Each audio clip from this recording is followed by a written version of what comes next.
আমি মইনুল খোকন নির্জন একটি রুমের মধ্যে প্রায় 15 দিন থেকে আটকা পড়ে রয়েছি। আমি কিভাবে এখান থেকে বেঁচে পড়বো জানি না, তবে এখানে একটু সূর্যের আলো পেয়ে আমি অত্যন্ত আনন্দিত।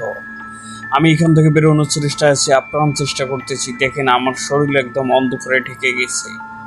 আমি এখান থেকে বেরোনোর চেষ্টা করলাম, অবশেষে একটা চাবি পেয়েছি। সেই চাবি দিয়ে একটি রুমটা খুলে আবারও তালা দিয়ে দিলাম।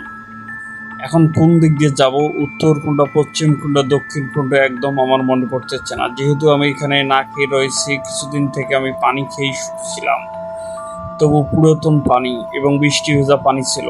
আমি মেইন গেট তালা দিয়ে আমি বের হয়ে পড়লাম যে আমি কোথায় যাব। মাথার উপর সূর্য এবং একটি বিশাল বট গাছ, আশপাশ কোনো মানুষ দেখতেছি না, একদম মেঘে ঢেকে গেছে আকাশ। আমি সামনের পথে গেছি, আমি জানি না যে এই জায়গাটার নাম কোথায় এবং মানুষ খোঁজার চেষ্টা করতেছি।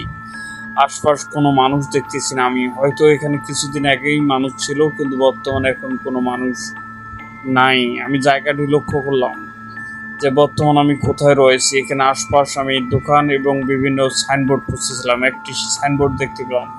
অবশেষে জানতে পারলাম যে এটা Carmichael college gate. Carmichael college গেটে আমি লেখাটি দেখে অনেক শান্তি পেলাম। হয়তো সামনে কিছু মানুষের দেখা পেতেও পারি, কিন্তু না, এখানে পুরাতন ঘরবাড়ি এবং সমস্ত দোকানপাট বন্ধ। সামনে দেখতেছি একটা আর্জেন্টিনার পতাকা।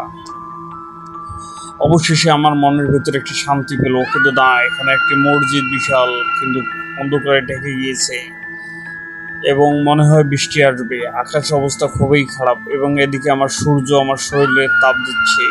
না,